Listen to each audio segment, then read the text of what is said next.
The following is a presentation of the Belly Up Sports Media Network.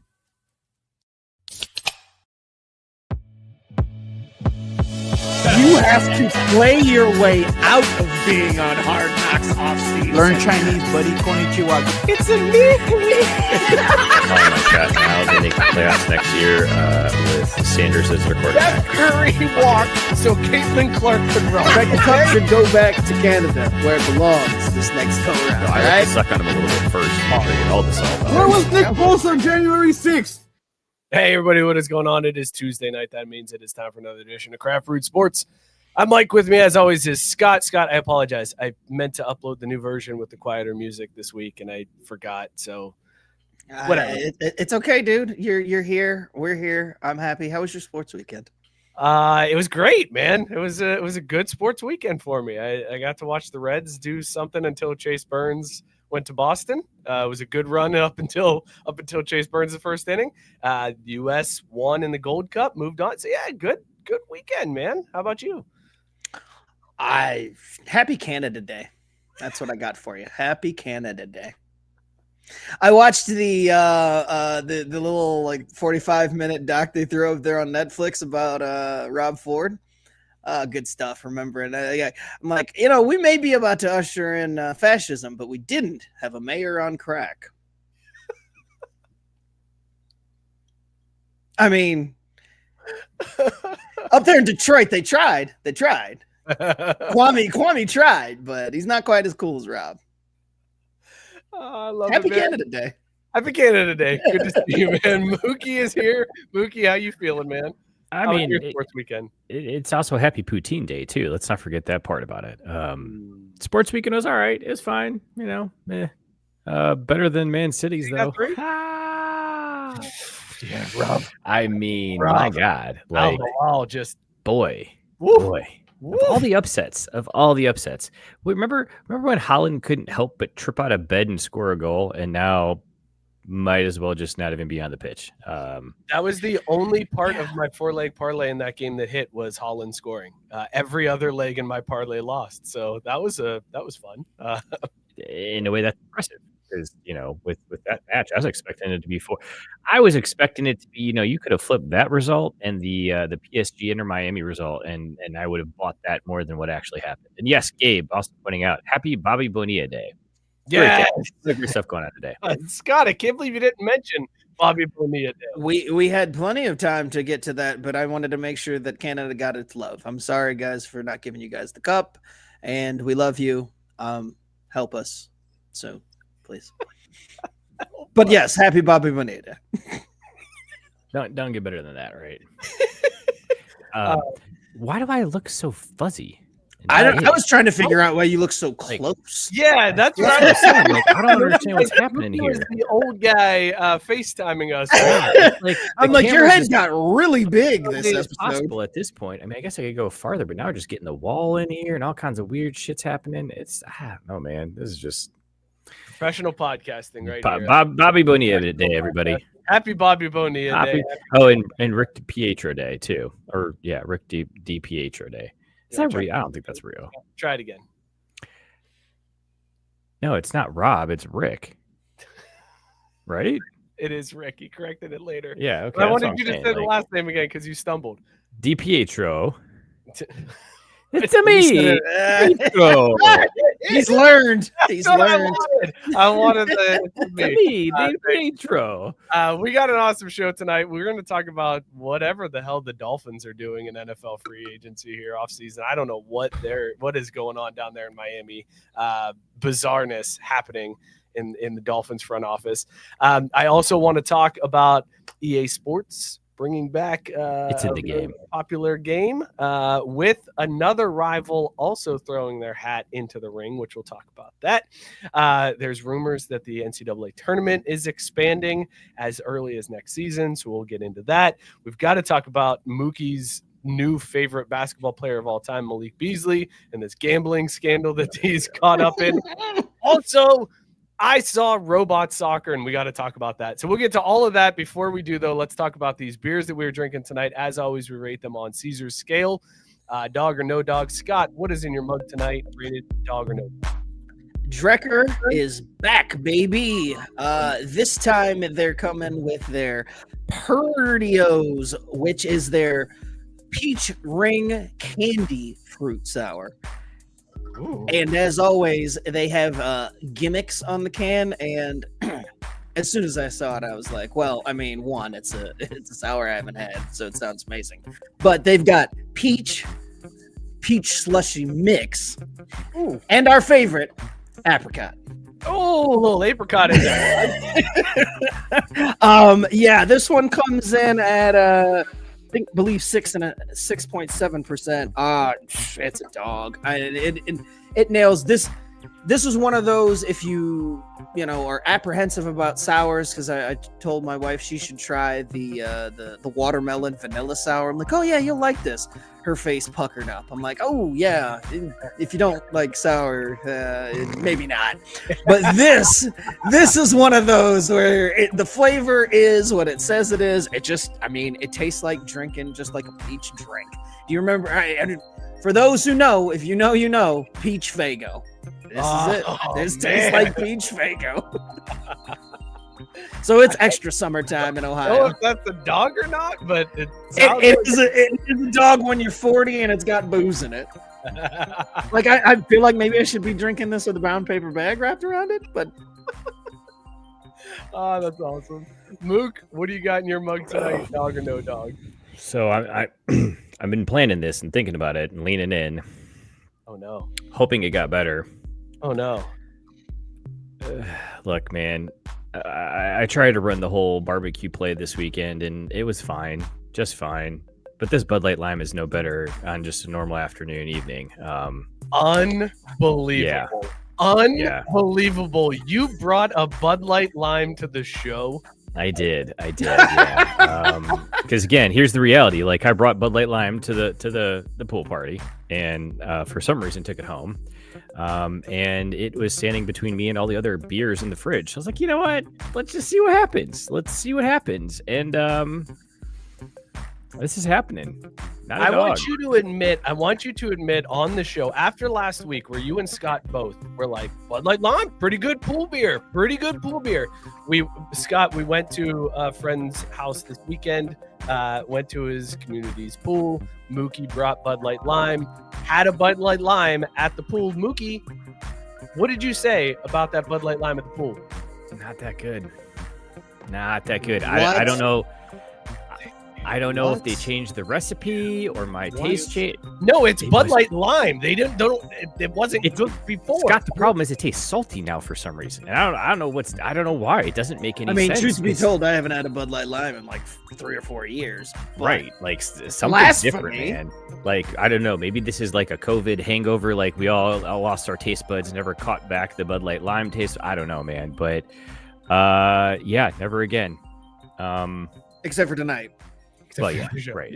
Look, I'm not going to pour them out, right? I'm not going to actually pour drain beer, but at the same time, you committed the cardinal sin of bringing the Bud Light Lime home with you. That stays at the party. The Bud Light Lime stays at the party. You don't bring the Bud Light Lime home. So what happened was, though, we all had coolers, right? We brought our stuff in. And so, like, I had packed up the cooler with it. So for me to leave it behind, I would have had to unpack said cooler and put the beers into the fridge. And I honestly didn't even bother to check to see if Timmy has a beer fridge. But then it would have gone right in the main fridge and everyone would have known. Like, there was really no way to get away with it. Whitey correctly pointing out, this is a Bud Light Lime under a gutted FDA, so there's probably cleaner in there now. Well, hey, at least my insides will be clean then. There's something. I got something going for me. Fascist beer. Gabe said Mookie's been on those NA beers. He doesn't know. And Matt, who left it behind, Andrew? Need to know who to uninvite. Matt Barr, it's Andrew. Andrew gets uninvited. Technically, that would be it and did not leave it behind. He brought it. One could say that's a reason to invite me back because I didn't leave it behind. I took one for the team and brought it home. And no. You don't get credit for bringing beer to the party and then leaving with it, no matter what the quality is of it. You don't get to leave with it. No, This is facts. If you bring beer to the party, that beer it stays, dude. That's just. I'll allow you to maybe grab one for the road, not to drink while driving, folks, but You ain't walking out with whatever you left. You whatever you came with, dude. That's a party foul. I can't defend it. What do you want me to do, man? I like it.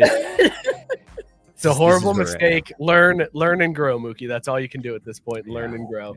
Yeah. Let's see. Gabe said he's drinking Return of the Lake Erie Monster double IPA from Great Lakes Brewing, 9.5% ABV. He says it is a dog. Matt Barr has High Lie. And he says you already know it's dog. High Lie is one of those staples, man. That is, once that made its way to Ohio, I was in all the way. Scott is drinking Brewdog Slush Rush, 4.6% cherry lime wheat ale. That sounds amazing. Look, guys, I am all in on cherry lime flavor. Like, Hell yeah. I can't get enough cherry lime flavor. It's my pre-workout now. It's the C4s I have in the afternoon. Like, cherry lime has taken over my life. And Scott says it tastes like a 7-Eleven Slurpee, all dog. How would Lou say that beer? Oh, this beer right here, Lou would say this is a Brewdog Slush Rush, 4.6% cherry lime wheat ale. It's delicious. It's all dog. Thank you for giving us what we wanted. This is making a very good distinction here. Discovery.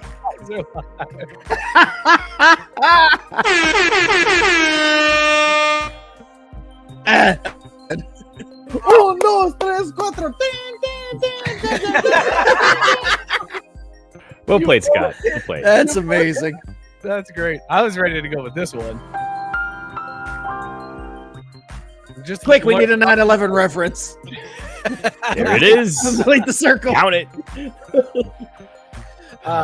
Scott, I got the other Southern Tier bottle that I picked up last week. So this week I have Southern Tier Cherry Pie Imperial Ale. I saw that one. Yeah, that's the same. It's like the same type where it's they had that orange. That series what they did last year with the orange soda and then the red cream soda or whatever. Oh yeah. It's like the same kind of like dessert series that they have. And I saw it and I'm like, ooh, I gotta grab that one. So how is it? Pick it up. It's good. It's real good. Hell yeah. It says inspired by Perry's ice cream. I gotta be honest, a little bit of a mind F because I thought it was gonna be redder in flavor or in color. It's like a straight ale, like it's a straight lager, but the cherry flavor is great on it. Plus 8.6%. So absolute dog. Ooh, Would recommend definitely getting this. Let us know in the comments what you were drinking. Yes, Gabe, Mike is all about the cherries. If you know, you know. Speaking of which, happy birthday, Gabe, you old fuck. Save that app notification all week just for today. Just for that. All right. Yes, happy birthday, Gabe. Happy birthday, Gabe. Cherries, God damn it. All right, let's start the show off with some football.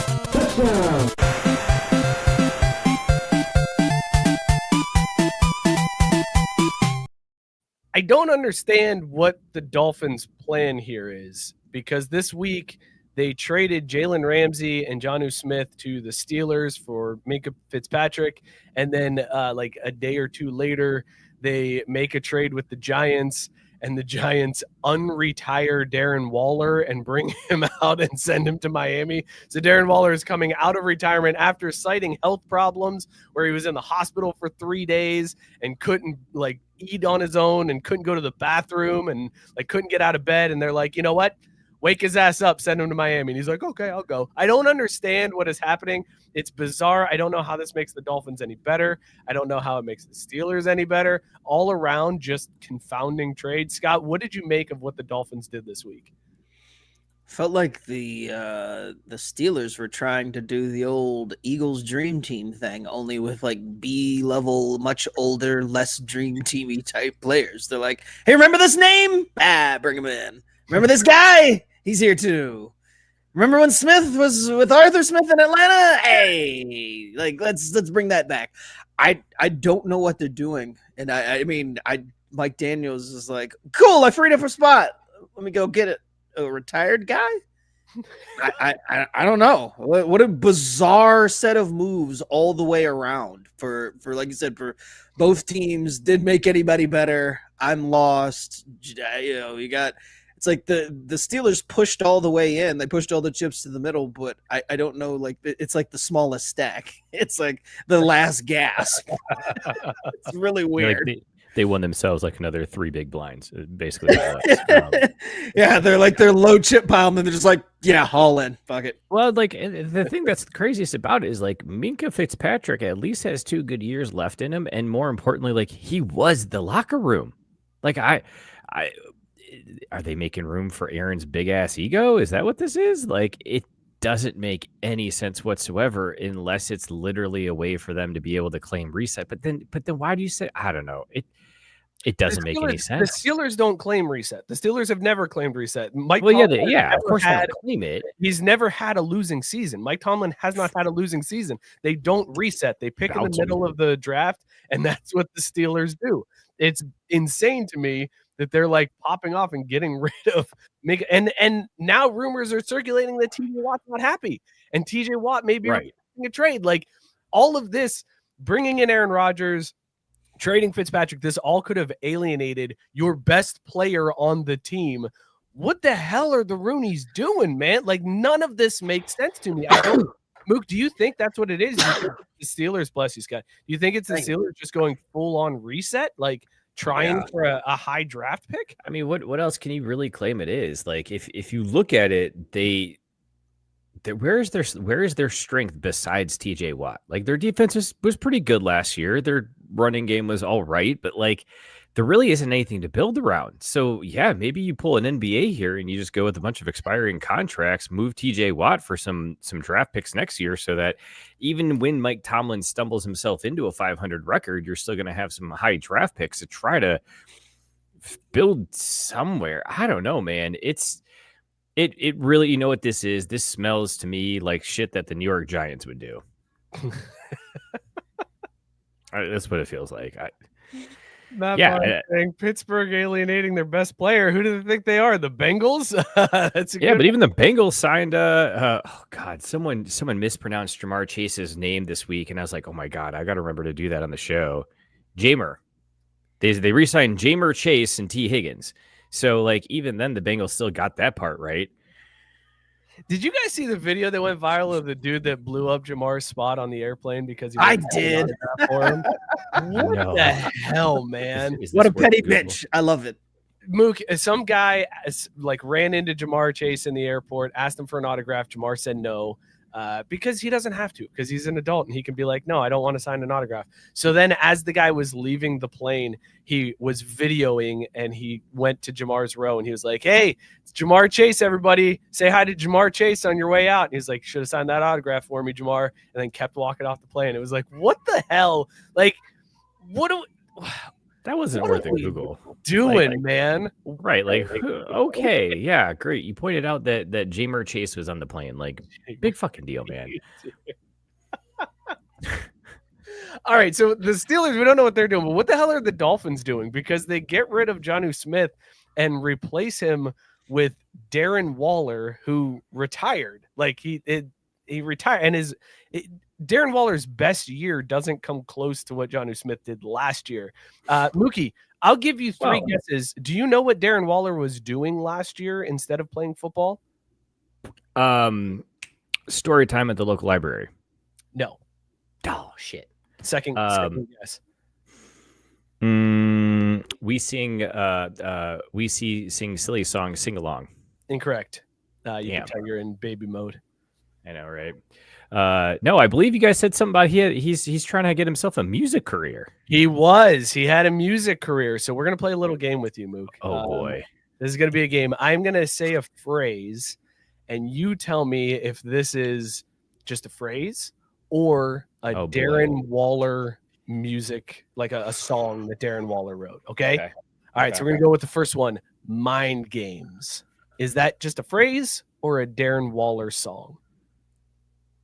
Oh, I mean, that's just a phrase. Like, that is a Darren Waller song, Mind Games. No idea if it's any good, but Darren Waller wrote that song. Okay. All right, next. You know what, though? This is going to help him sell records because people are going to hear this shit saying, oh, wow, he had an album, and they're going to at least search him on Spotify once and then never listen again. Next phrase for you, Mook. Who knew? That's a Darren Waller song. That is a Darren Waller Yeah. song. Who knew? Next phrase for you. Choose wisely. I'm going to go ahead and say that's a phrase because choose wisely is telling me that don't get tricked into this one. This isn't a Darren Waller song. Mook, that's a Darren Waller song. I'm sorry. That is a Darren Waller. Is he able to come up with a title that is more than 2 words long? Or is that like part of his shtick?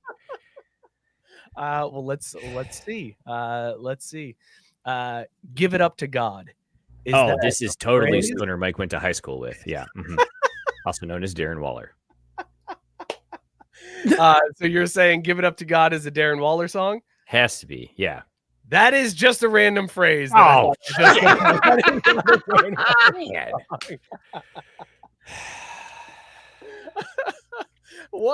I thought that was a shoe-in. I know. I tricked you. I threw a little curveball in there for you. All right, I'll give you one more. Let's go with "All in Your Head." Oh, Darren Waller for sure, man. Because Yeah. that's why he had to retire because he was all in his head and couldn't go to the bathroom by himself, right? This dude has the most generic song names that I've ever heard in my life. Are they spelled funny at least? What's that? Are they spelled funny at least? No. Straight up. No, just that. Okay. Scott, Just saying. Scott, what do you think we could expect from Darren Waller down in Miami? Absolutely fuck all. Like he wasn't good before he before he retired. Like that's why he retired, because he sucked. And really he has that one good year to hang his hat on. I mean, the story was great. I mean, as far as like being able to like get back to where he had those productive years, but just in general, I like I said, I have no idea when I saw this news come across like what Mike Daniels was thinking. But I did, going back to the Minkah Fitzpatrick thing, the first thing I thought when I saw that trade had gone down was, did they really trade him back to the team that they traded him from, that drafted him? Like Minkah Fitzpatrick got drafted by Miami and ends up back in Miami? Like he's got to be thinking like, what the fuck, bro? Like the circle's now complete though. Minkah Fitzpatrick has gone, from Alabama to Miami to Pittsburgh back to Miami. So everybody can rest easy. Dude, he does actually have a diss track for Kelsey Plum. Yeah, you don't remember that? I was just gonna say that was like the first track. That's how. Okay, so that's what it was. Remember he made that awful music video. There's like a breakup song. There's a really bad music video. Oh, gotcha. Okay, so it was a breakup song. It was some Adele like shit. That's weak, dude. Here's the thing though, like overall, like at the end of the day, okay, the Dolphins traded away a tight end that had one really good season and they signed some dude off the street. Like, that's not that bad in the grand scheme of things. Like, they haven't wrecked their locker room like the Steelers have. Like, dude, Tomlin's going to put his foot through a wall next year. Is going to get so ugly by like week 6. So Matt Barr had a theory here, and I don't know if we want to go full on conspiracy theory, but he says Tomlin desperately clinging to the better than 500 record any way he can before he retires with Rodgers. So both of them out at the end of the year. What do you think, Scott? You think this is Tomlin's last go round? And if so, woof, what a terrible way to go. Yeah. Like this is not what Mike deserves. I was just gonna say collecting the mid infinity stones to round out your career.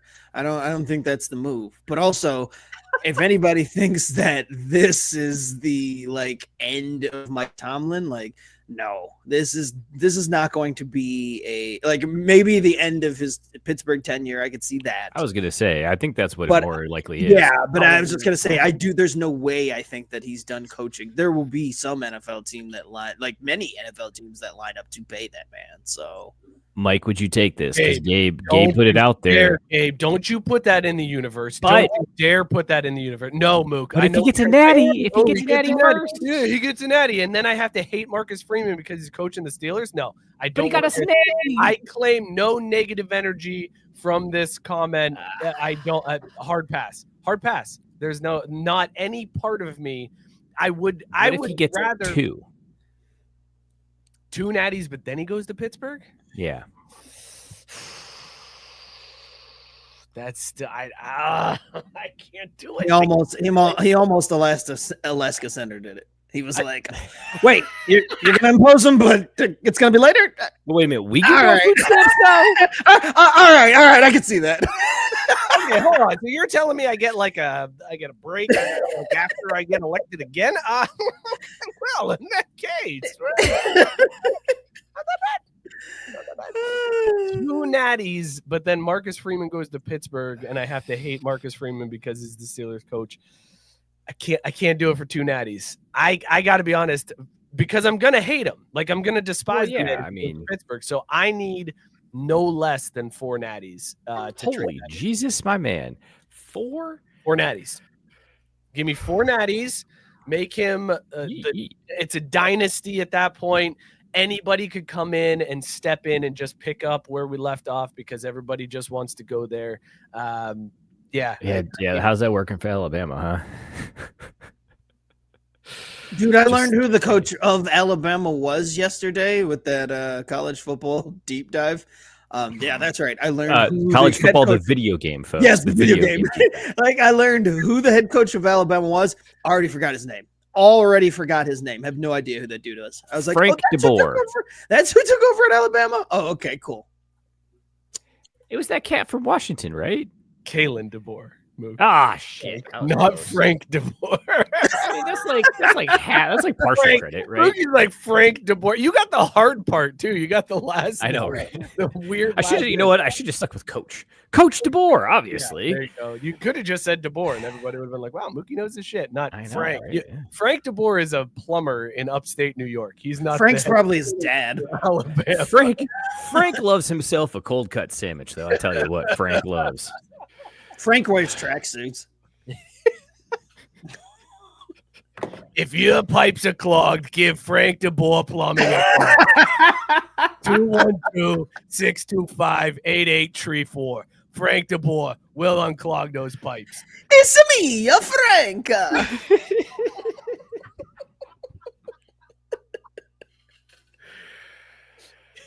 I can't imagine Frank DeBoer rallying the troops in Alabama. No wonder why they're sucking. They got Frank DeBoer. It said, You know what, boys? When you're on your knees and your ass crack is hanging out and the water's just spilling down the sink. What? Wait, start your pregame pep talk again? Like, wait, excuse me. It started with ass cracks hanging out. Not just that, you're on your knees and your ass under crack. the sink. Screeching. Look, guys, we're all knees and ass cracks. Now let's go out there and win this game. What, coach? What did Coach Frank just say? Knees and ass cracks. I'm out. I'm transferring. Is the portal open yet?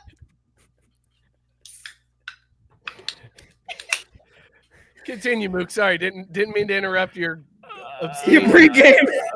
Your pregame speech talking about getting on your knees. You know, sometimes you just got to get in there and you got to really shove your snake down that hole and turn it fierce until something pops out. Hard right turn. Consent's important, though. You got to have consent of the homeowner before you start shoving your snake around. Wow. Speaking of which, do you guys own a snake? What hell of a transition. Hell of a transition. As fellow homeowners, do you guys have a snake? That was smooth. Speaking of, you guys got a snake? Oh. I know I just put the head coach of Alabama giving a highly sexualized pregame speech, but you guys No, Mookie, I do not own a snake. Oh, man. I don't either. Sorry. Wow. Damn. I got 2, so if you ever need one. I got a little one for the sink, and I got a big old thick one for, like, toilets and stuff. Butts. Butt stuff. Getting out the thickest snake tonight.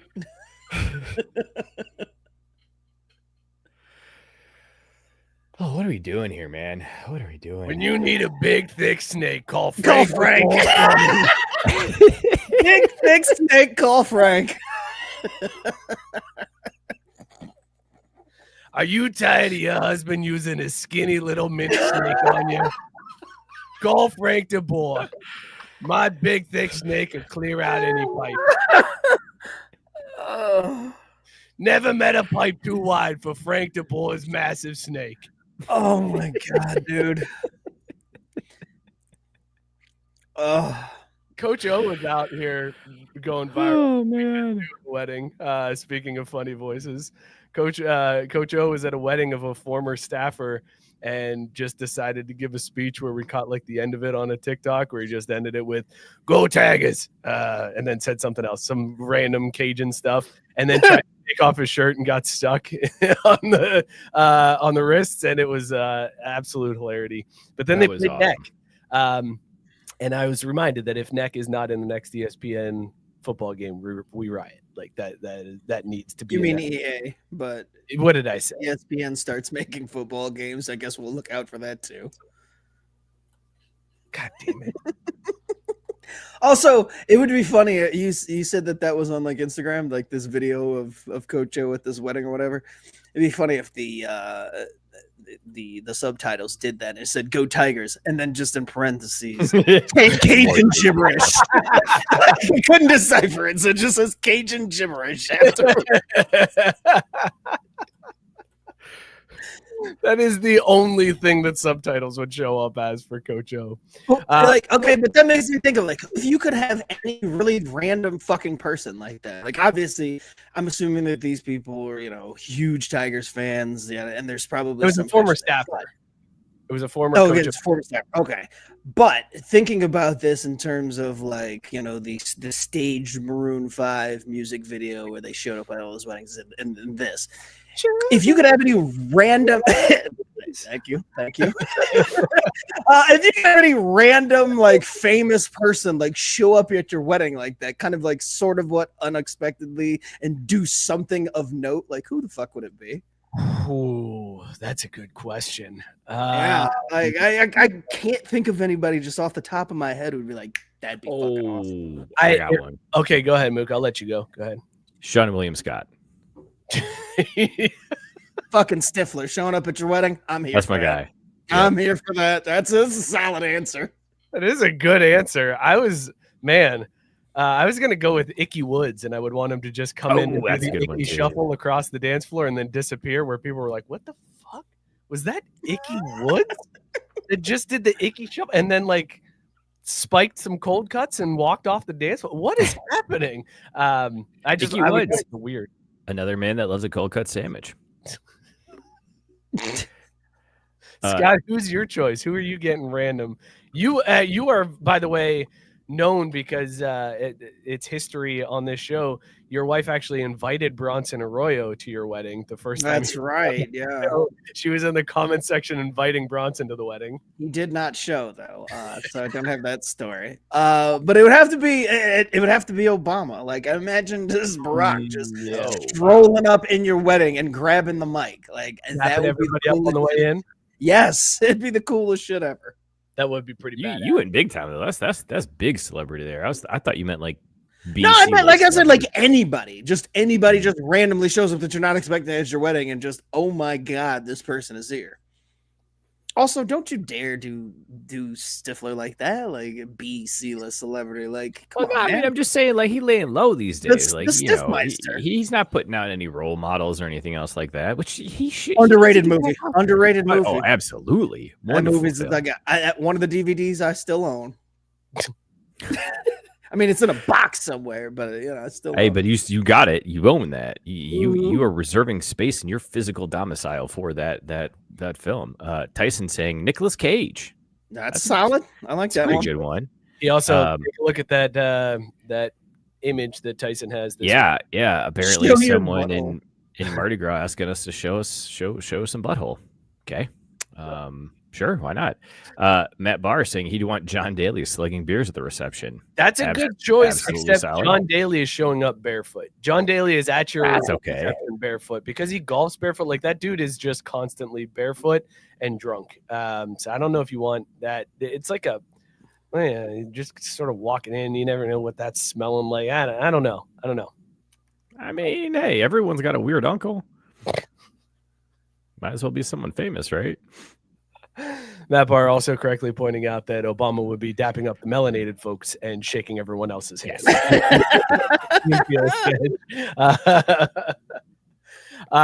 Jerry Springer was at my high school prom. That's See, that's what I'm saying. Like somebody just like random as fuck that just like, is that here right now? It was very bizarre. He had some event at the room next to our prom, and then he like drifted over and took a bunch of pictures with 18-year-old kids. Bizarre. Jerry, At least they were 18. I mean, he was probably, yeah, to be honest, at the time, he was probably scouting for talent for his next episodes. Like, hey, 18-year-olds, y'all are prime targets for the bullshit on my show. That's Like, right. hey, who's got a baby daddy that's crazy in here, huh? We're like, who don't got a baby dad? That's crazy up in there. I mean, come on now. We're talking Youngstown, right? Youngstown's just a bunch of Frank DeBoers. Let's switch gears. Let's talk some basketball. Boom shakalaka! So as crazy as the Dolphins have been this week, I think we might have to put the Bucks up there as well because the Bucks waived Dame Lillard today. Just like done with Dame Lillard. He's gone. They owe him like $113 million that they'll pay out over the next 5 years instead of the next 2. So just a very bizarre move, and they did so and then brought in Myles Turner. That's the part that makes it so fucking weird. Yeah. You waved it, bring in Myles. Yeah. I don't understand as the organization that is trying to like keep Giannis and doing everything they can to keep Giannis. This was the move. You get rid of Dame that you went out and got made big trades for 2 years ago. You get Dame, and now he's gone 2 years later for Myles Turner. Scott, It's such a weird move. The only thing that I can think that they did it and is just that, I mean, he has been miserable since he got there. There's been plenty of reports how little he wants to be there or wanted to be there. And he has a torn Achilles. So, no faith. I mean, they're just like, oh, you're damaged goods. I mean, you're out all of next year. Then there's that full year where you're like kind of hobbled. They probably figure at the end of 3 years, like, what are we getting other than the headache of having to answer questions about you every day? I mean, I get it from that standpoint. Like, it's a callous business decision, but it's also just it just doesn't make sense in terms of what they've been doing, like you said, to try to keep Giannis. Like, it doesn't make sense for that from that aspect at all. So whatever, I guess.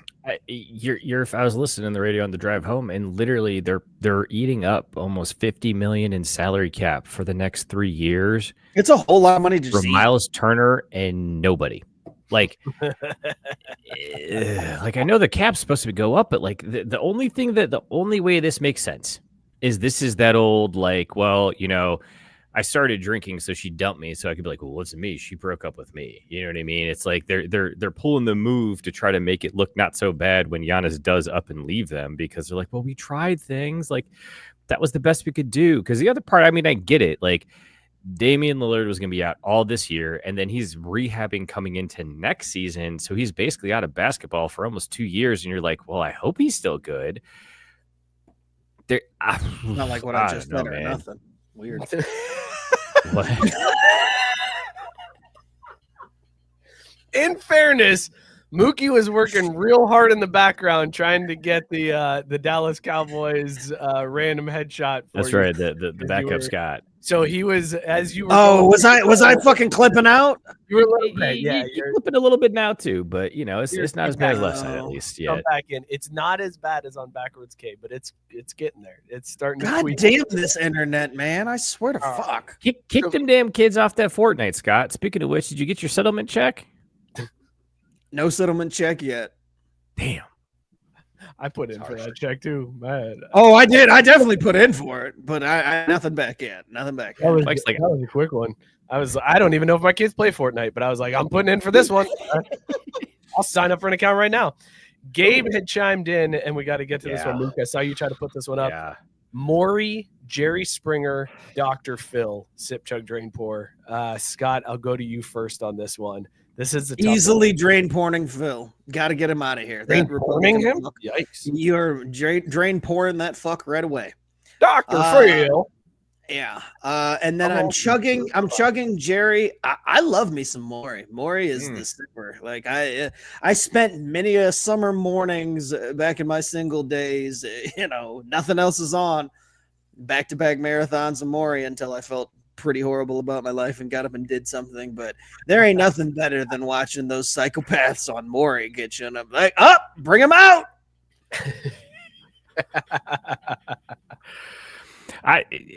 Scott, you had me for a second there because your quick pour drain on Dr. Phil is like, yep, exactly. He ain't even really a doctor, first of all. But dude, Jerry's the OG. Like I got to sip on Jerry. I love Maury. Don't get me wrong. No disrespect to Maury, but Jerry's gonna be the guy. And so yeah, I'm sipping Jerry and chugging Maury. Just he was first, I'm gonna drain pour Dr. Phil because that is also correct. That is the easy answer here. I am agreeing with Mook. I'm gonna chug Maury. Yeah. It was good. I loved it.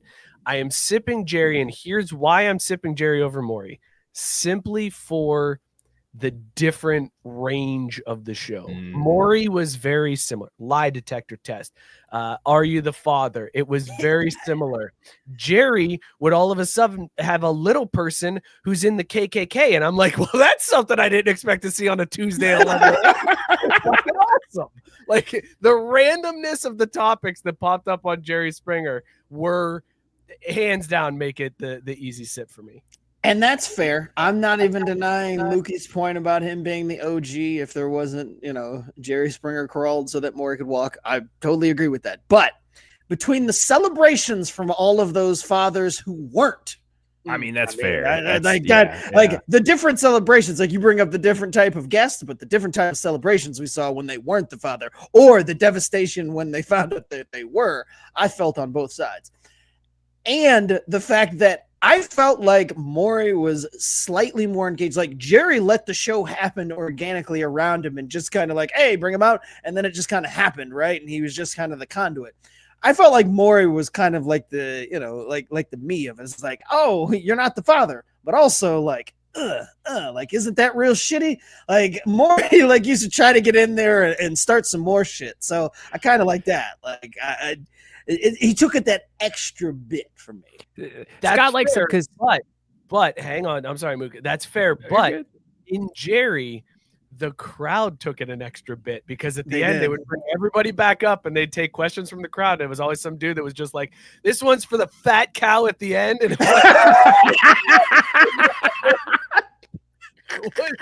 it was another level, dude. Like you can't even compare how it was just like.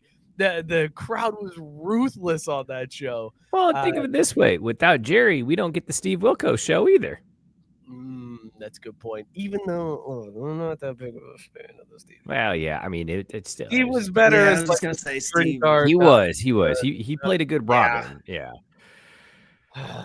I'm trying to find the greatest Jerry Springer episode so that I can prove my point here. Just in the titles of the show, not even like the topic range or anything like that. Because one of my favorite games to play was, is this real or not? When I'm watching Jerry Springer, because it felt like most of them couldn't have been real.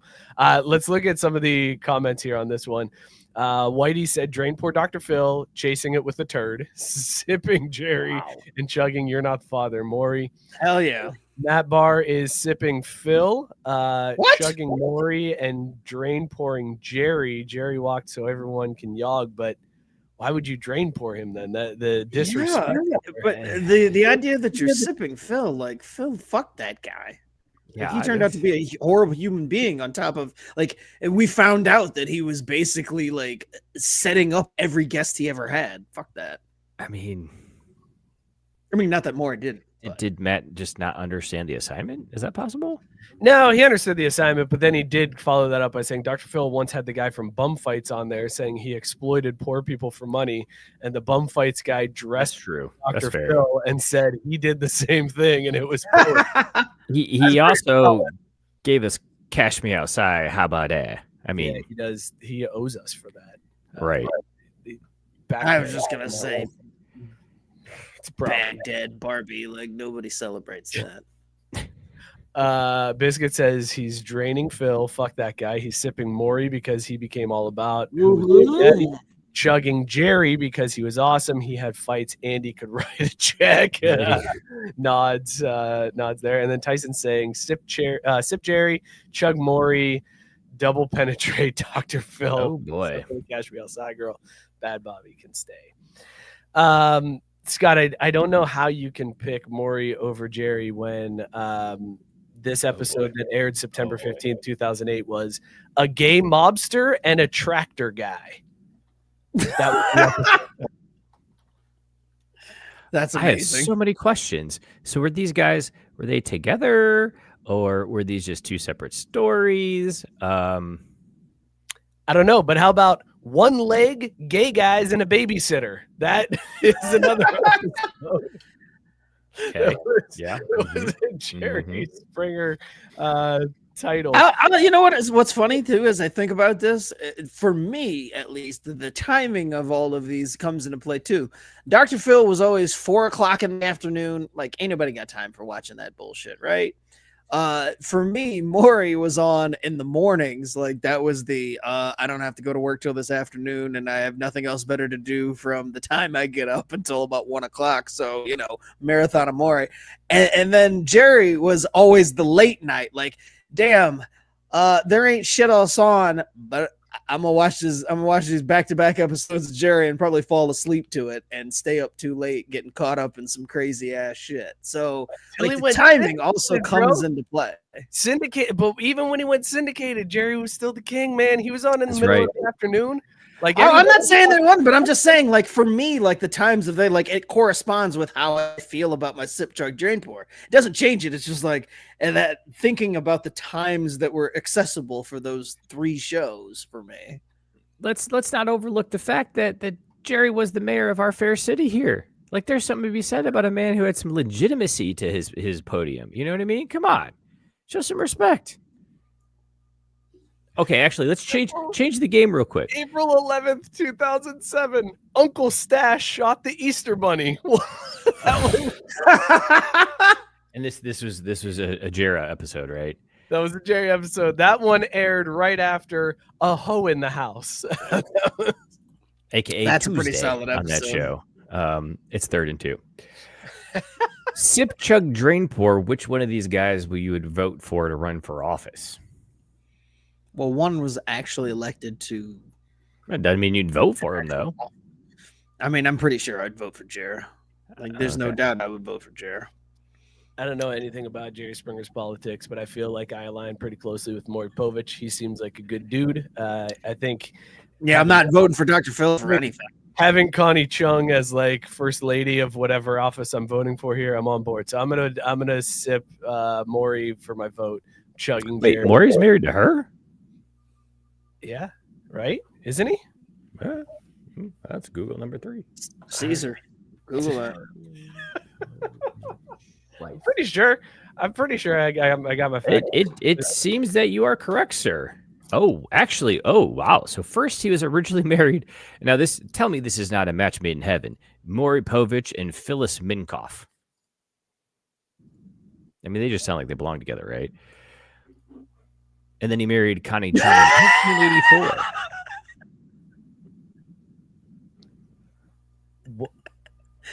Remember when we were writing about show content and then we were just going to read the internet about who Dr. fucking Phil and Maury and goddamn Jerry Springer were married to? Good content. Good content, folks. Why was that presented as like, you know who he was married to? A name you've heard once in your life. Their names sound like they belong together. You know what I mean? Phyllis and Maury. That right there, that's a couple. You know, Scott, I ask myself the same question very often. I don't know. I will go back. I think I'd heard that Connie Chung thing, but again, like probably the first time I heard it, it's very what? Imagine what those dinner conversations are like. Connie Chung off covering like legitimate Yeah, world right. news, and Maury's like, I get these suckers again. And Matt, you should have seen the celebration when this dude said he wasn't the father, but I'm pretty sure he still was because like our tests aren't legitimate. Don't tell him. Like I wish I could have been a fly on the wall for those dinner conversations. She's coming home from covering the G8 summit. She's coming back from covering the paternity test from the 8-guy gangbang summit. Like those conversations had to be wild. Oh, it was crazy. We had nonstop coverage of the fall of Iraq, and it was a very intense cover. Oh yeah, I know. Same. This guy Jerome wasn't the day because he's got little hands. It was crazy. It was a crazy day. Malik Beasley, huh? Just out here pulling a mook. Hey, look, all I'm gonna say is at least dude didn't bet on the wrong side of the ledger, though, right? Like it wasn't like he was out there throwing the game. Like, come on, man, let the guy catch a break. Also, why is it that the one AD department is just charging all the basketball players? Some suspicious about that. A little suspicious. So you're hold on, Mook, hold on. Are you saying that we need to pull out a little bit of a card here? Like, are we pulling it? Are we pulling the card? I feel like we might need to. I mean, it's one in Attorney General's office out in New York, charging all these guys. Like, I don't know. Have we looked into them? Who investigates the investigators? Who polices the police? I don't know. I'm just saying. Like, it's Race card. He pulled it. We pulled it. We're pulling it. We're saying that this is just a targeted attack on young black athletes in the NBA. That's what you're saying. Feels like it is. Yeah. I mean, come on now. Scott, what do you think here? Is Mookie onto something here? No, because I'm pretty sure everybody saw that video circulating today where Malik Beasley, with like seconds left on the clock in a meaningless game, takes it from one end of the court to the other and jams it home and covers the spread. And the look on his face just before he gets the ball and the ferocity which he tells them to inbound the ball to him. Nobody's moving. He stands, goes coast to coast, slams the ball home, and covers the spread. Yeah, that motherfucker was guilty as shit. So I don't think they're trying to frame anybody in this case. Malik did that shit, dude. See, I didn't see that one. My buddy. Oh yeah, this morning that video was on there, and I'm like, oh, that's pretty damning evidence, man. It's probably in that Discord from this morning, right? Yeah. I don't think so. I have been to catch them on the tweets. On the twatter. This is kind of wild though, fellas, that like Malik Beasley, this story comes out, and Scott, to your point, there's like evidence that people are pointing to now of like, yeah, he clearly was trying to do something to affect the point spread. Damn.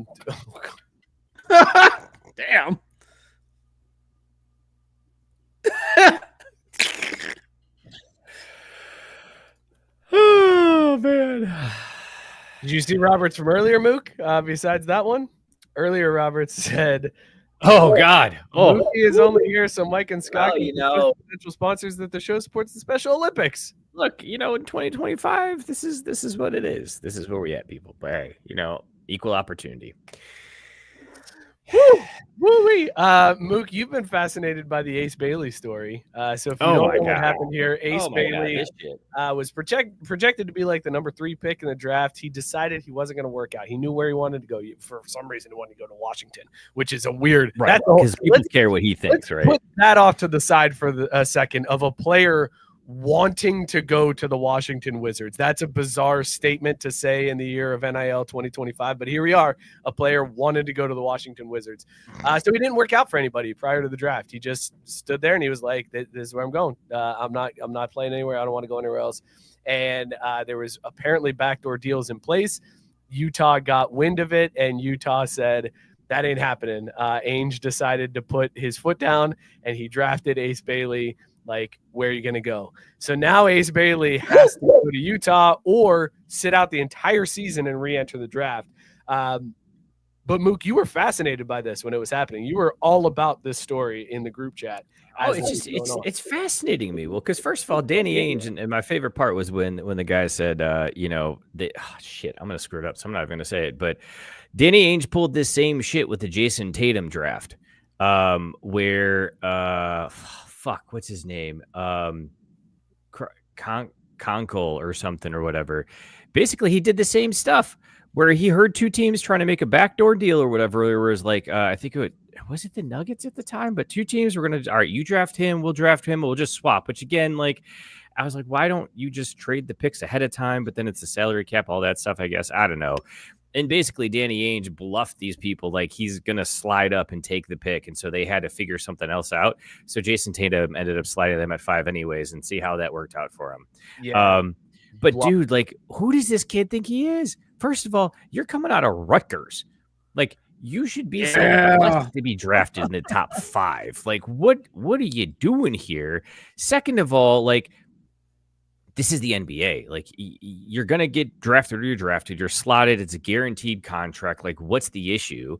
Because if you play well enough, you're going to ball out. You got to get to that second deal. And, like, I just don't understand who was in this kid's ear and why he still had that guy around later. Like, I don't think he's fired his manager yet, but basically he's got Frank DeBoer running his management team over there is what it is. Cause he's like, yeah, you can go and do whatever you want, man. You're the number one kid. You're the cush, right? Cause someone finally watched Jerry Maguire, by the way. Congratulations, Mike. Really proud of you. Oh, we got to get to that. We'll touch on that shortly, but we got to recap that. Like, when was the last time they were talking about on the radio? Somehow Eli Manning pulled this off, and it's only because his family is like NFL royalty. But outside of him, when has this shit ever worked for a player? Like, what the fuck was this kid thinking? I hated the people. I agree with you. What was he thinking? Like, this is the system that we have. You're going to Utah or you're sitting out for the year, and good luck getting drafted next year because you could go overseas and play. Have fun playing in Greece. But everybody's going to forget you exist. And it's another year that you could potentially get hurt and all that other shit. But like, the thing that upset me with this was all of the old people. They were like, this is NIL's fault. This is all NIL's fault because these entitled kids, they get too much money in college and they think they can dictate the terms once they get to the pros. Listen here, kids. It's a whole different world up here with the pros. And just completely bashing these kids having money prior to getting into the pros as the reason why somebody would say, you know what? Don't really want to go to Utah. Really not a big fan of playing in Utah. Scott, you were reacting to that as I was saying it. Well, because to address the point of anybody who's trying to blame NIL, like that's a weak cop out because the NBA, the NBA specifically, you want to talk about the Manning family and how it hasn't really been successful in other sports. That's fine, but I mean, and I'm not a hater. I don't have any, but LeBron is the reason that this is the way that it is in the NBA. Like, he ushered in the ring chasing, the situation chasing, whatever it may be. Like, my biggest offense wasn't just like, who does this kid think he is? It's that, who does he think he is in terms of Utah just won a fucking title? Like, when did it become so much so that we're like, man, I don't want Utah to draft me, even though they're in a chance, they're in a really good spot to win a title with me again. I would rather go to Checks Notes fucking DC. Are you kidding me? This kid wanted to be in DC. Like, that's a premier spot to be, getting endorsement deals and having your face seen. Like, I get it. Utah isn't a place to be if you want to get the endorsement deal. Like, it's not that type of spot. I understand that. But if the goal is to win championships and get rings and do all that shit and all of that stuff follows, like, I don't understand why he was poo-pooing and got caught on camera saying fuck when they drafted him at the goddamn draft. Like, dude, I just can't get on board with that shit. Like, that's what bothers me. It's not wanting to go to a certain spot based on just your marketability. It's This fucking team just won a championship 2 years ago. You should be excited to go to that fucking team because you're going to win a goddamn title. Utah hasn't been over 500 since 2021. I think it is title. I know, but I think that my favorite part is I think what Scott was subconsciously doing was lining it up to be like, yeah, right. I mean, Utah when they went to the finals twice and lost to Jordan both times. I think that's what you're really trying to slide in there, right, Scott? Was that it? Nope, definitely confused him with Denver. I'll be over here. Hey, put me in timeout. Where's the frame to put in Mookie in timeout? Just put me in that. I'll just be over here. I'll be drinking my apricot. I don't know, Mike. They moved the buttons again. I don't know because here we go. I don't know who's been. Yeah, now you put me. Hey, there you go. All right, Mike's in timeout. That's not how this works. I don't think at all. There you go. This worked well. I confused my racist white places. Like You were so adamant. And the best part was, Scott, as soon as you said Utah just won a title, both Mookie and I see us both in the preview just go, wait, what? Huh? Yeah, I wasn't looking. I was in. I was fucking rolling, in, baby. man. I wasn't interrupting. Yeah. You were on a roll, man, and you had a point to make, and you made that point. It was completely based on a lie, but it was a good point, Scott. Again, I mean, hey, the legend of Greg Ostertag. What can you say? As we are reminded, as the Yankees are getting ready to have George Costanza bobblehead day, Mike, keep your eyes peeled for that. It's not a lie if you believe it's true. Just remember. I thought I was saying it with enough conviction. I could mookie my way through it. It did not work. Yeah, it was close. It was good effort. It was good effort. Scott said I want a that's a Mookie drop when someone says something wrong. Why not? You pulled a Mookie. And then Matt Bark helping you out, Scott. Utah and Denver are different white places, Scott. Very white, very different. Yeah, God. Speaking of which, all historically white places look alike. You see that the BYU quarterback transferred, even though the rape charge got dismissed because he knew he was going to get suspended for having premarital sex. Well, now we got to talk football again, Mook. God, do that during the football. I didn't think we hit the drop on basketball.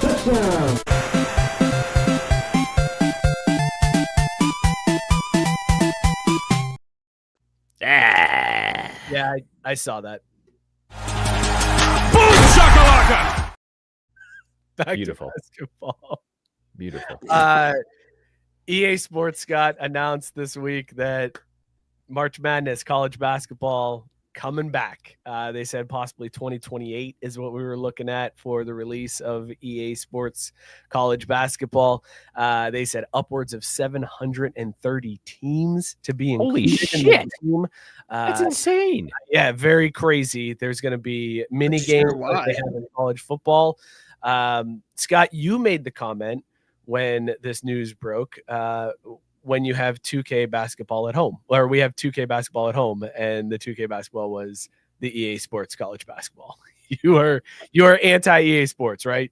Well, yes, as much as I can be, because they've ruined most sports franchises, most notably Madden. But when college basketball games were good, it was 2K who make the current NBA games, and those games are quality. I mean, I haven't bought one in a while, but the amount of detail that those games have compared to the EA one's much better. But I'm happy to have a college basketball game again in whatever format. I just hope it's playable.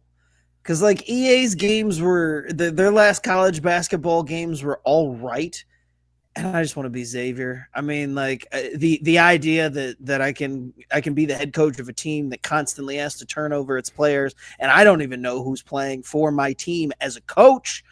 That entices me. Like that sounds like a really good deal. But the reason they have so many damn teams is because they're including both men's and women's. That's why they'll have 7 teams, by the way. So yeah, it's supposed to be both men's and women's programs. I figured they were going all the way down to like the NAIA and shit like that, but that's even better that they're in the women's game.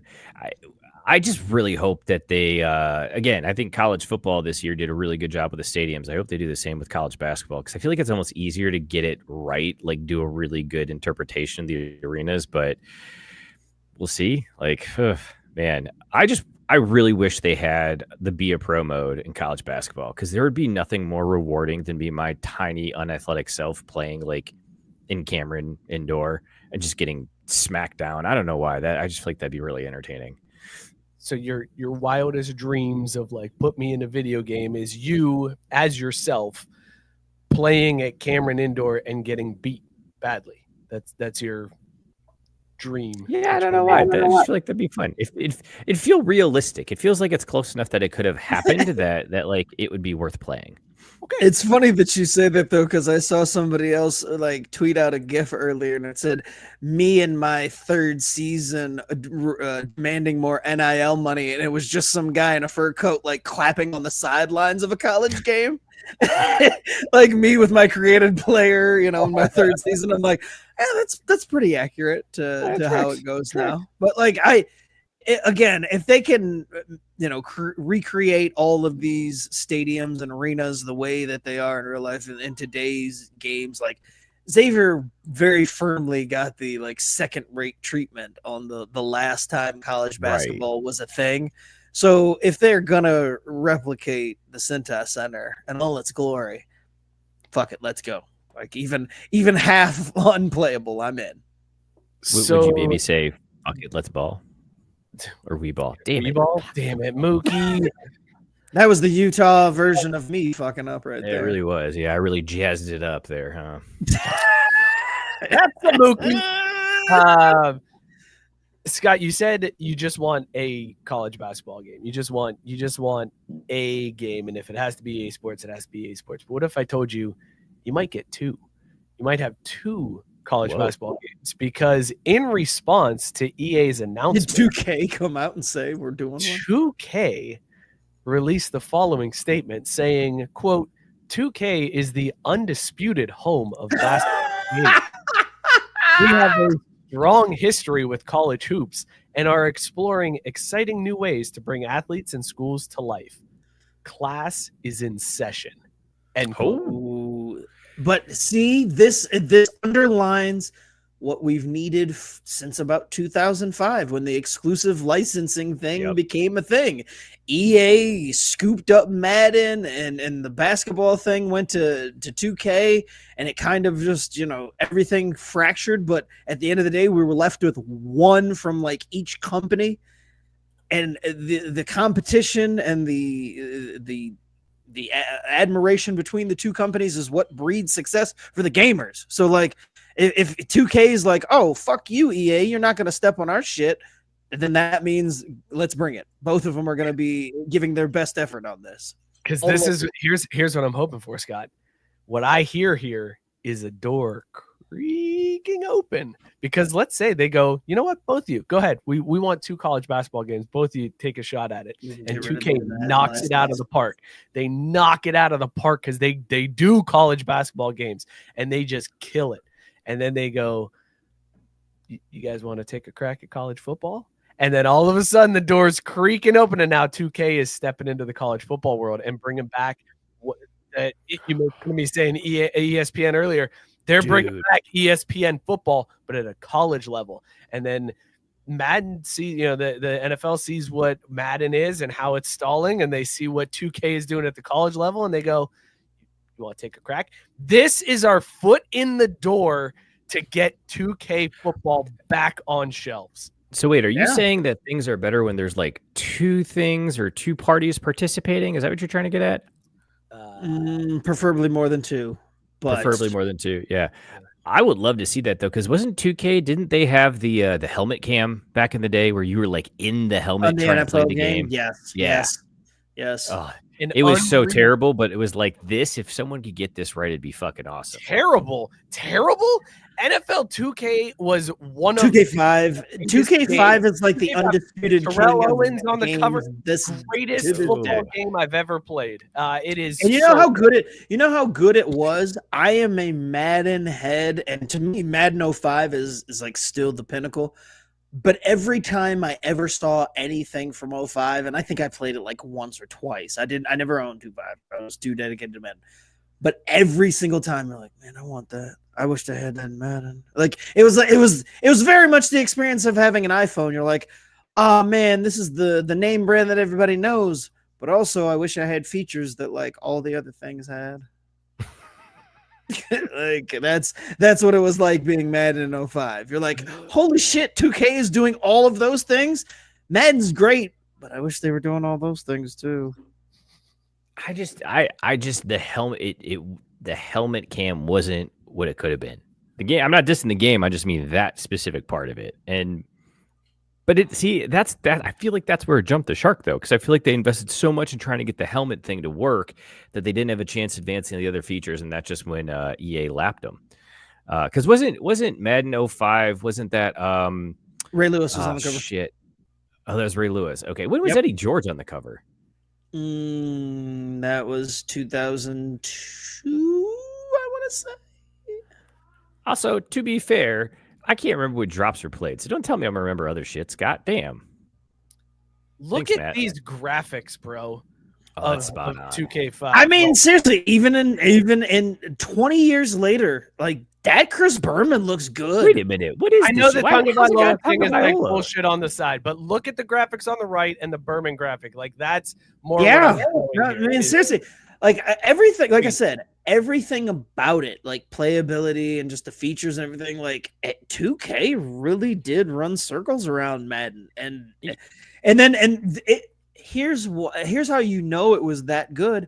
That was when EA said, fuck this shit. We'll pay extra money to get the exclusive license to just eliminate our competition. And that was that. They also only charged $20 for that game. Oh, that's right. It was so cheap. I forgot that one was super cheap. Yes. Man, what a world. But I'm telling you guys, this is it. 2K college basketball, they're going to kill it because they know how to make college basketball games. Yeah, I agree. If they're getting back in, then they will be the winners of this war. Like EA has never been great about their basketball games. I can't wait. What I can wait for, though, is these talks about them expanding the tournament. Because supposedly they're going to vote on it as early as next week. And it looks like it's going to happen. At least 72, potentially 76 teams as early as next season, fellas. This makes me such an old guy, but why? Why? Because you know what's going to happen? Money. I'm going to have to gamble on it, man. This is There so you go. exhausting already.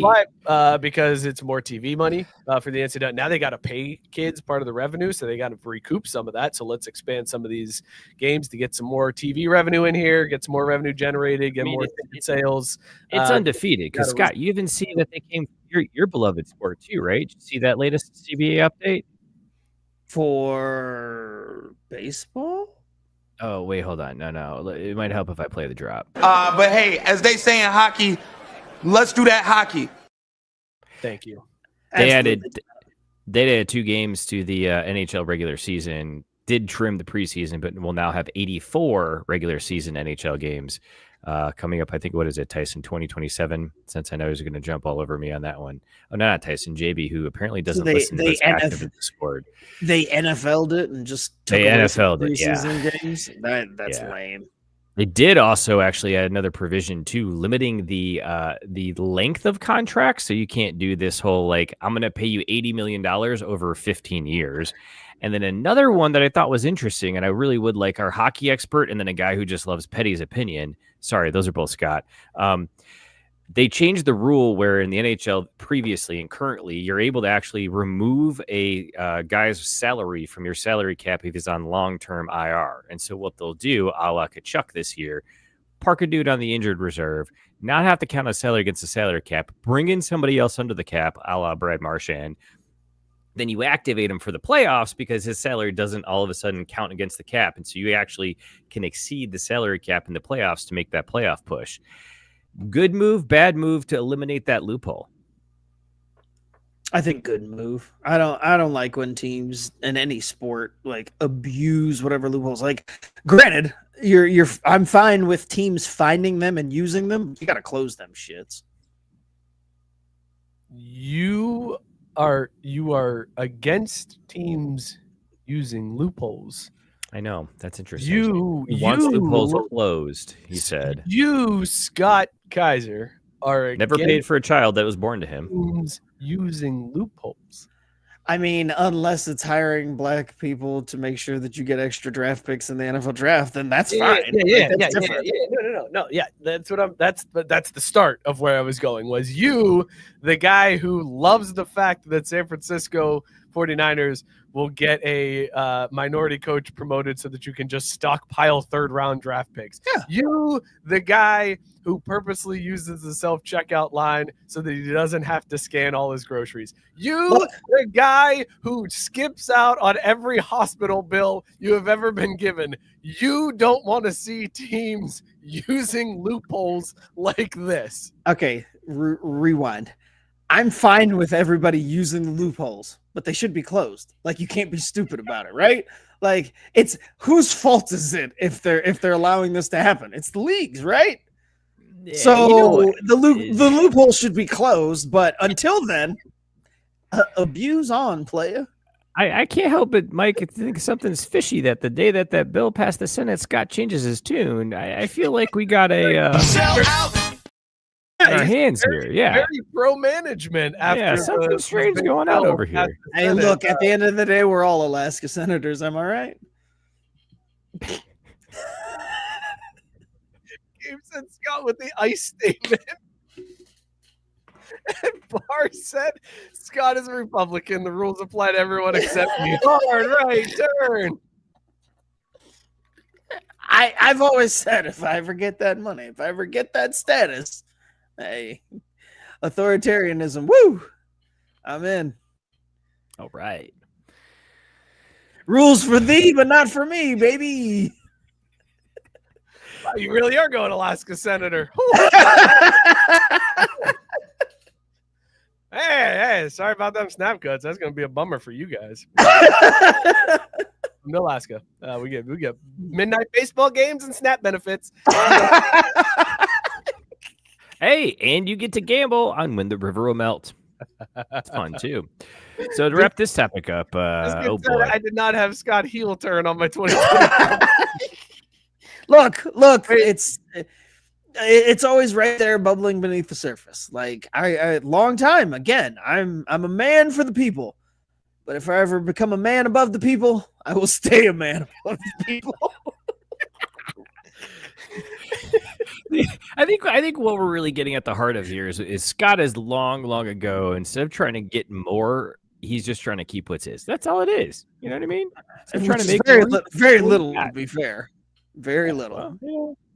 But if I ever get more, I tax cuts for the rich. Let's go.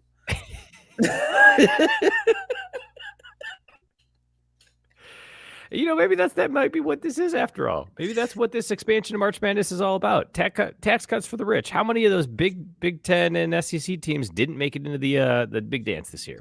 Clearly, they didn't get them all in, so they got to widen the field, right? Did we just go back to basketball? Is that was a?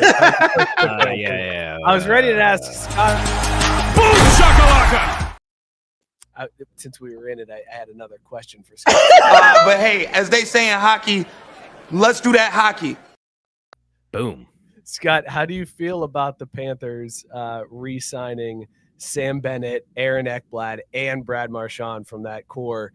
Look at 3 Stanley Cup finals in a row, 2 championships in a row, and now they just secured a pretty solid core from that team. What are we thinking Panthers next year? Jesus Christ, they're going to do it again, aren't they? Seems like it. Seems like it. I don't like it, man. I don't like it. Canada needs one.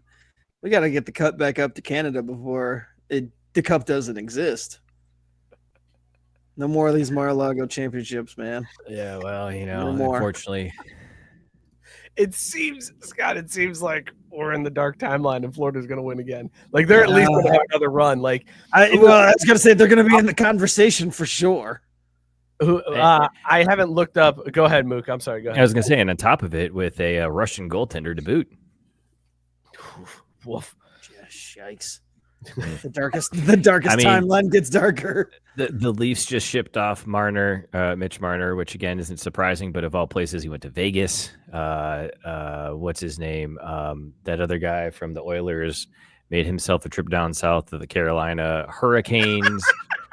Oh boy. At Bar saying, "Big beautiful Bill did cut the Stanley Cup. It's now the Stanley Chalice."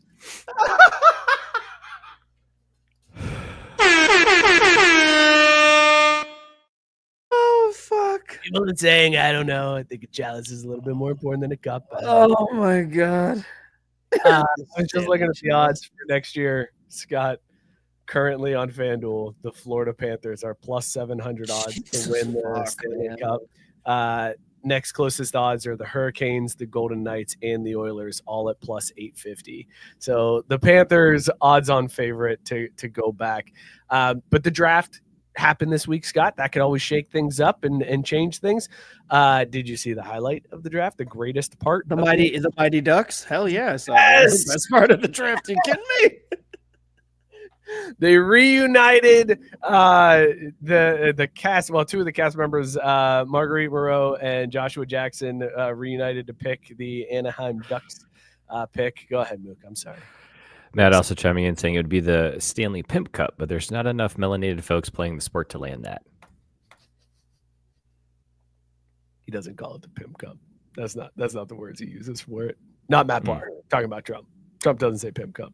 Scott, how'd you feel when you saw you know what he says. You know what he what'd you feel? How'd you feel when you saw the Ducks out there, Scott, reuniting? Because I don't think Joshua Jackson was in that Disney show, was he? Did he? No, yeah, I was gonna say I don't think he came back for that. He was one of the ones that held out, so it was nice to see. And I will say though, when I saw it, I'm like, this is one of those things that only like our demo cares about. Everybody else is like, what the fuck is this? Like, who gives a shit? Even the kid that got drafted first overall, there's just like, does he understand why this is important? Like, does he understand why he's taking photos, or is it just like, oh, cool, like I'm in the league now? Who are these two assholes? Like, you had to be in a very specific demo for that to land, but it did for me. So fuck them. I was excited to see it. I always like when I get a little nostalgia trip like that. It was. Look, I will get high on all the member berries. Just give me a big old bowl full of member berries, and I'll go to town. I don't give a shit. Remember the flying V? I remember. Remember Knuckle Puck? I remember.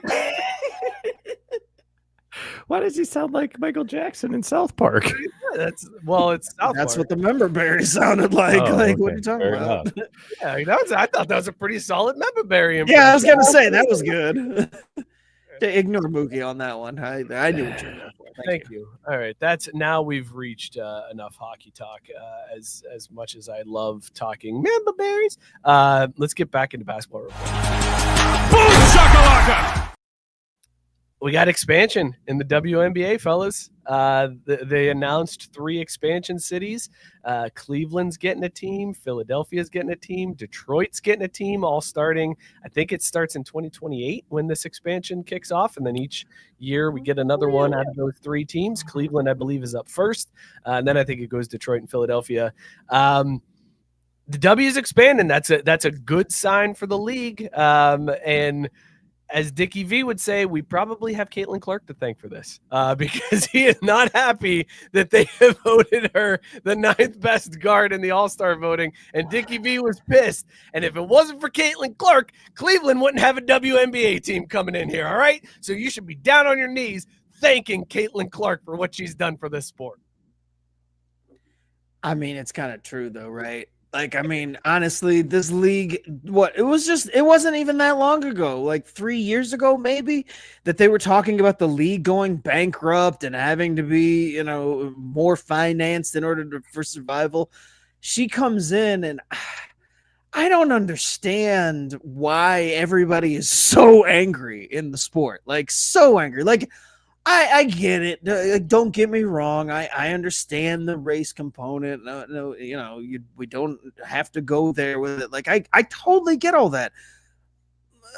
But for my people, like, listen up for a second, man. If like she's bringing in more money, like, just take it. Like, stop trying to fucking hate and be like petty about, like, don't fuck up the church's money. Like, that's the That is the saying in the hood. Don't fuck up the church's money. And right now they are fucking up the church's money. Like, I don't know who's in charge of like the hate campaign against Caitlyn, but you can hate her. You can, think that, oh, there's people before and they deserve. That's fine. But fuck that shit. Gravy train, ride it. Like, she is the reason and I mean, not her alone, but her and the recent additions to the league, like the last couple classes, are the reason that this league is thriving and moving forward and able to expand. Like, you guys just got to bite the bullet and accept it. Like, I don't know what else to fucking tell you. Sophie Cunningham, another great example. Did you see what she said about the expansion? No, I missed it, but I love it. Dude, she absolutely destroyed it. I heard she was pissed. Came out and said, you want to listen to your players too. Where do they want to play? Where are they going to get excited to play and draw fans? I do think Miami would have been a great location. Nashville is amazing. Kansas City, amazing opportunity. But man, I don't know how excited people are going to be to go to Detroit or Cleveland. Well, I mean, there's that. Like, that's also Look, what makes the W great is they're saying the quiet power out loud, man. Like, plus, she's the same one who's like, "Yo, if you're coming after Caitlyn, you got to get through me." She went out there and put it out. Well, that's what I'm saying. Like, on business. I will listen to her because I mean, she understands what Caitlyn brings. But I mean, that's a good point. Like the cities are weird, but I'm guessing that there's something. There's money involved in this. Like those three cities were chosen for monetary reasons. Well, the only thing I can guess is that they've already got NBA franchises there. I mean, Nashville. So does Miami, so that doesn't work. Yeah, but Nashville, Kansas City don't. Miami, you could argue it's probably oversaturated with the shit to do there, though, too. But hey, all I know is I'm here for it. And it's funny that she's not dogging on the expansion. Like, she's okay. Right. She's saying, why'd you go? She's just mad with where they expanded shows, which that's fine. I think all she's three. Like, I already have to live in fucking Indianapolis. You mean I gotta travel to Detroit and Cleveland now too? Like, Jesus Christ. I think in like more to the point is those teams previously had W franchises. I'm pretty sure Cleveland and Detroit, I don't know about Philly, but I think Cleveland and Detroit had a W franchise previously. So it was more like resurrecting old W franchises there. But in any case, Dickie V caping up for Caitlin Clark this week, the WNBA expanding, and it's intriguing basketball. It's well, but again, like, I don't even think like it's a controversial thing to say or like, oh, way out there. Like, literally, like, everybody in the league and all the bitter ass players, they just need to fucking stop. Like, I mean, it'd be different if Caitlin Clark was out here self-promoting and like touting touting that she was the reason why the league was succeeding and all that. But like, she's not. She's just playing ball. So that animosity and that pettiness and bitterness they've got to get over that shit because they're only hurting themselves in the long term. Wow, Scott telling someone not to be petty. What is happening today? I know, it's weird. Don't use loopholes. Don't be petty. This is anti-Scott here. This is the other world Scott that has stepped into. Hey, look, I live under the big beautiful bill regime, so things change, man. I don't know. I'm just here to comply. Here's what happened. This is what happened. This week's show, we got a certain side of Scott, a certain half of Scott that we don't normally get. We normally get the other half of Scott. We get we get the half of Scott normally that Obama would dap up if he was at Scott's wedding. Tonight, we're getting the half of Scott that gets a handshake, and it's very bizarre feeling right now. I don't know how I feel about all this. Both sides have to have their day in court. What can I say? I'm gonna cash Patel this shit, baby. Until they come for me, I'm just gonna side with them.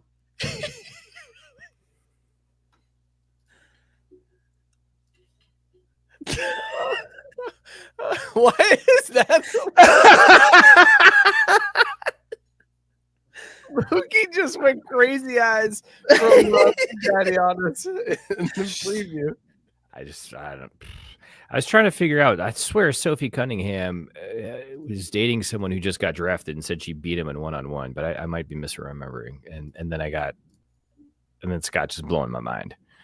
Then you got down the rabbit hole of WNBA players traded off a team that they were on with their girlfriend, and then we're like, what the hell? This is crazy. Like, did you see that? I can't think of the girl's name from Dallas, but she was traded, and her girlfriend was recently traded to Dallas. So they were on the same team, and like players were getting uncomfortable with them having PDAs in the hotel pools before games. So they shipped off this chick, and she's like, this is terrible now.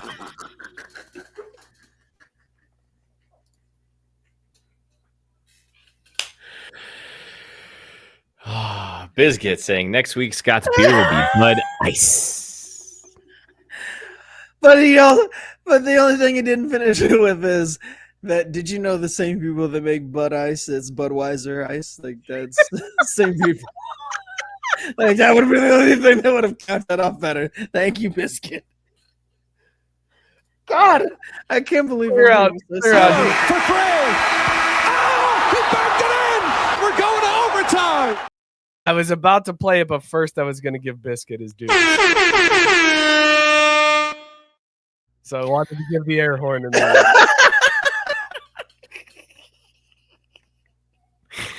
Well, we got to give another one here because Tyson's saying it's a full moon over Warren County tonight. Where Publican Kaiser.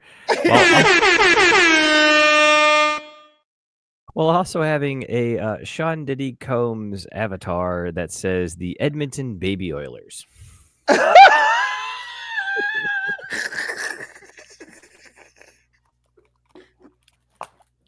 I knew it was Diddy, but I didn't know what it said. Oh, Baby Oilers. Oh, God, that's so good. Oh, fuck. Sure, not sure how to transition out of that, but I have kind of a track and field story for you guys.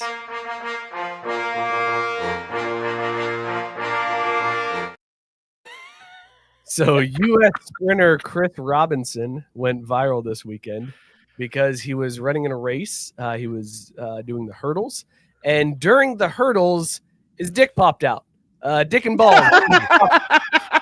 Right out of hate when that happens. He was running, just dong flopping, balls flying all over the place. Finished first. He won the race. Wow. I mean, because imagine if you look left or right in either of the other lanes and you just, is that guy's dick? I feel like that'll hold you up for a half second or two, and that's all it takes to lose the race. So, I mean, if he didn't win the race, it would be more concerning. It's not even that. I feel like, what if it was like a neck and neck race, but his dick just flopped up and crossed the finish line first? They're like, he won by a head.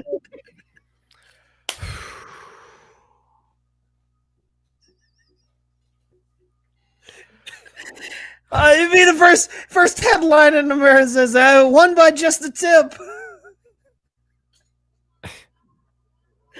Oh, God damn. How does this not happen more often?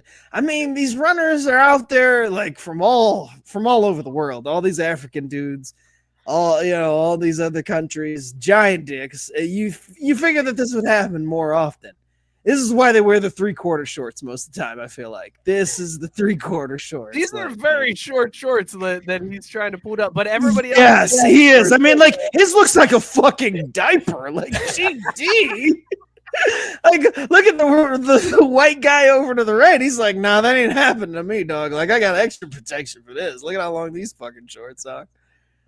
I mean, I'm also not impressed because this dude's racing against some guy named Derbyshire. I mean, come on, man. Like, that's not impressive. Beat a real runner. Oh, that guy, I don't know, man. I feel like my dick flopping out and me still finishing first is kind of a flex. I'm just saying. Matt gets it. Derbyshire didn't have to worry about popping out.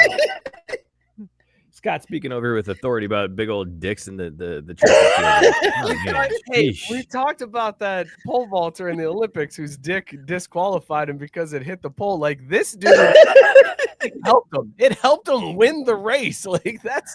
I liked him. A man got caught holding him down. He's like about to jump over. About to jump over this fucking thing. Don't need my dick in it. Fuck.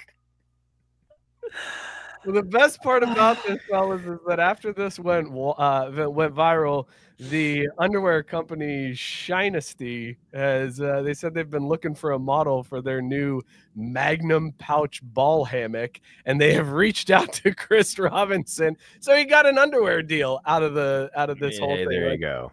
The Dude, world after may or may not have seen his dick and balls, but he's got a new endorsement. wouldn't fucking matter. This dude is the man in the Olympic Village next. Like all the snow bunnies, every country in the world's like, I saw that race. Like, oh yeah, fuck. Talk about greatest moment of your life. I was embarrassed, but then Greg said, "Dude needs a seatbelt for that hog." I just said, I'm surprised he didn't knock over the hurdle of that monster. Biscuit said he's gonna. Oh God.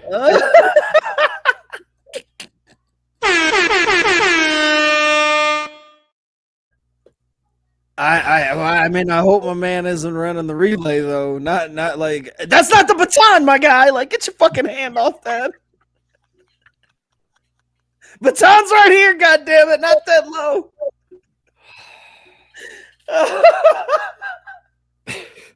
Sorry, I wasn't looking. I've reached back. My bad. Hey man, hey, look, they train for months and months. I mean, in like the proper way of the handoff is to not waste any type of motion. So you're just reaching back. And it's like, oh shit. I feel like that fucked up the team cadence if you reach back and grab dong. All right, we got two more topics to get. I mean, I don't know how we go to anything else, but let's talk baseball real quick. Here's the pitch. Oh, shit. So John Oliver did a contest where he was trying to find brand a minor league team, and he chose Erie. It was right, Scott. It was the Erie Seawolves that was picked by John Oliver's show, and they will now be rebranded for a few games this season as the Moon Mammoths, purple woolly mammoth astronaut figure on the moon.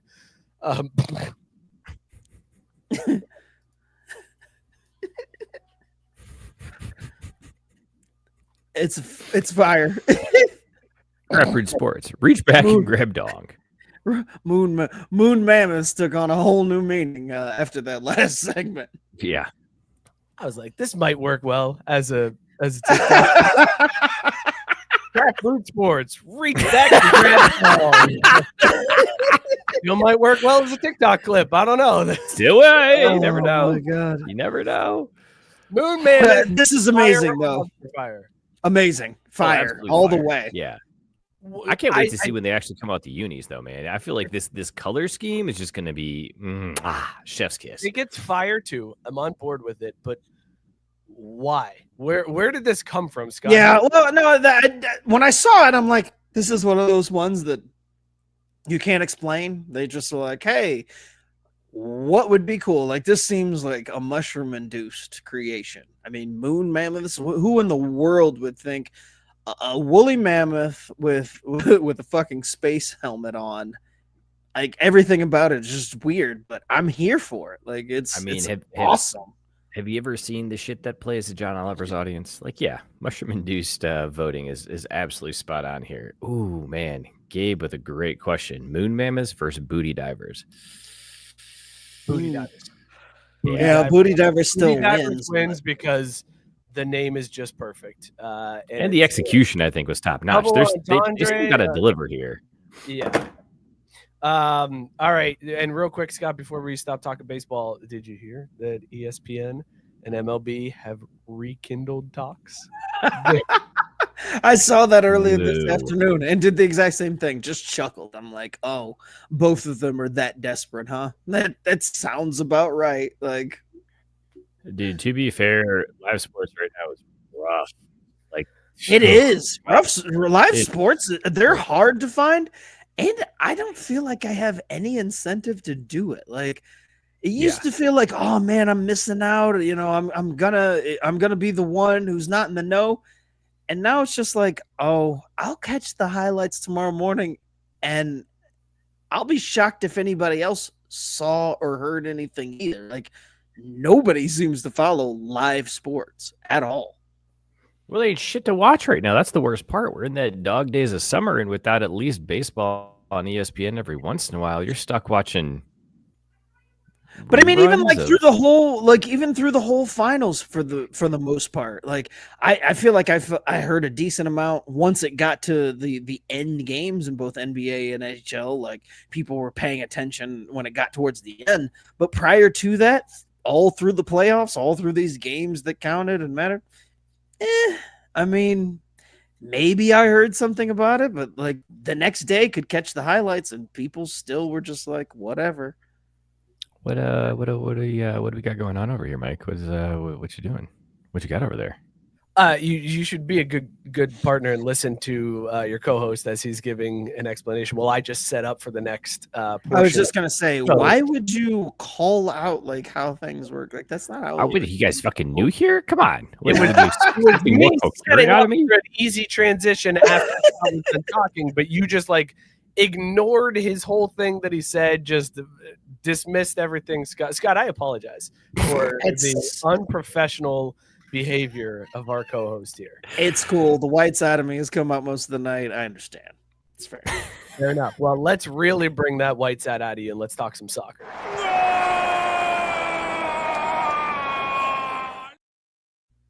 I am no longer afraid of robots taking over our world, fellas.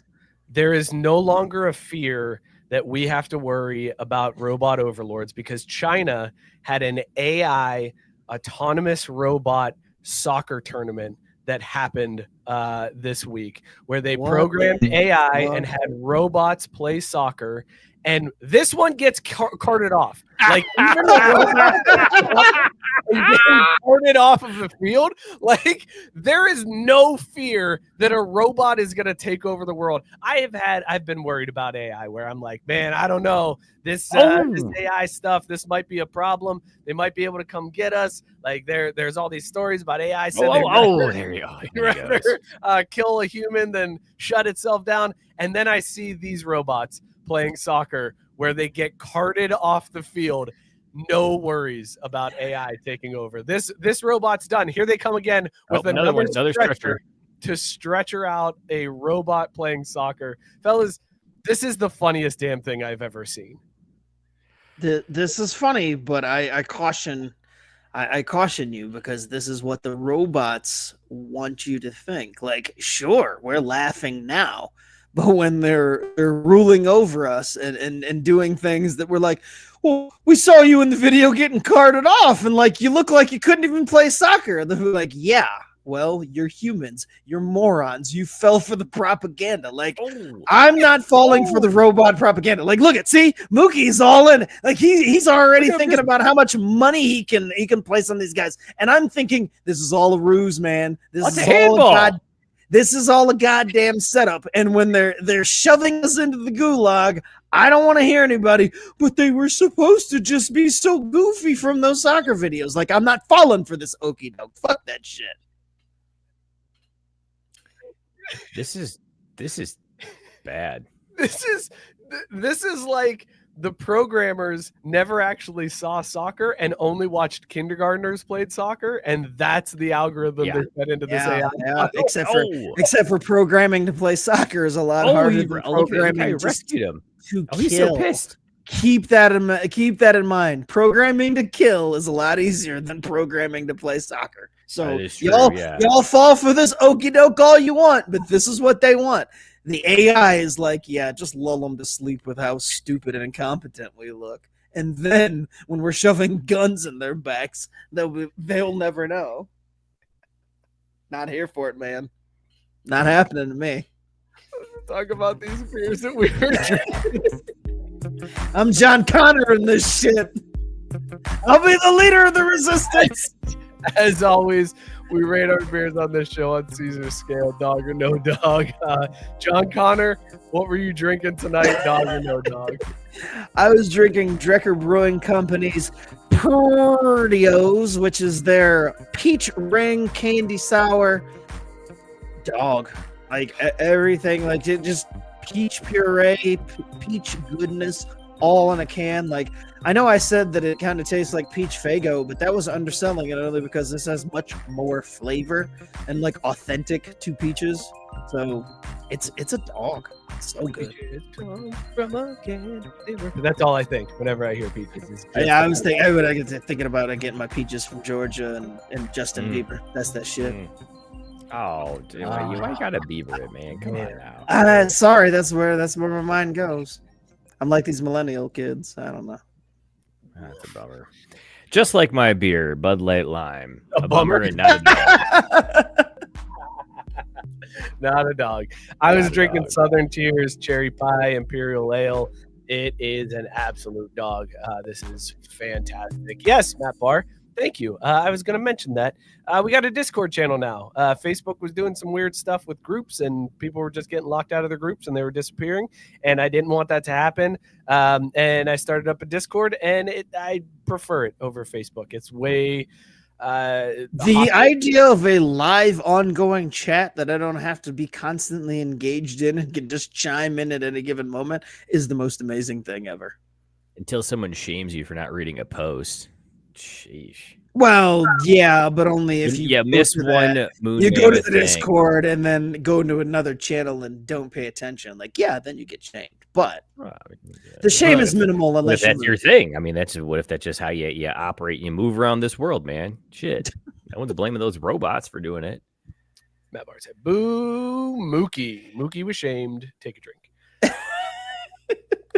Ruin and liver since 1993, baby. This was a show, fellas. This was a show, but it was a fun one. I enjoyed it. Having very little to talk about coming in. Like, it was like baseball and Joey Chestnut coming back to the drive. That's all we had. And we've only got like 6 more weeks of this before football gets all the way underway. So join us. Somebody's got to get arrested here soon. It was awesome. That's normally the summer that we have. But yes, Matt Barr's point. Join the Discord. I don't have a logo up here yet, but join that because it's fun, man. I'm enjoying it. Lots of channels in there. We're talking food. We're talking beer drugs. We're talking sports. Go hit up the Discord. And maybe that's where the trunk line's going to come from. I don't know. Some people are saying, I don't know. You can also follow us on all the other socials, TikTok, Instagram, Twitter, Blue Sky, at Crafty Sports. If you're still on Facebook, join the Facebook group there. It's a fun time, but Discord's where it's at, man. That's the new show between the show. Comment section come to life. Go hit that up, Crafty Sports. Got out Belly of Sports, bellyofsports.com. Tons of great content there on the Belly of Sports Media Network. Shout out to all of those podcasts. Go give them a sub, rate, and review. We will see you all next week. Cheers, everybody. Big, beautiful snow bunnies. You'll never walk alone. Horns up. I don't know much about your show or what's going on,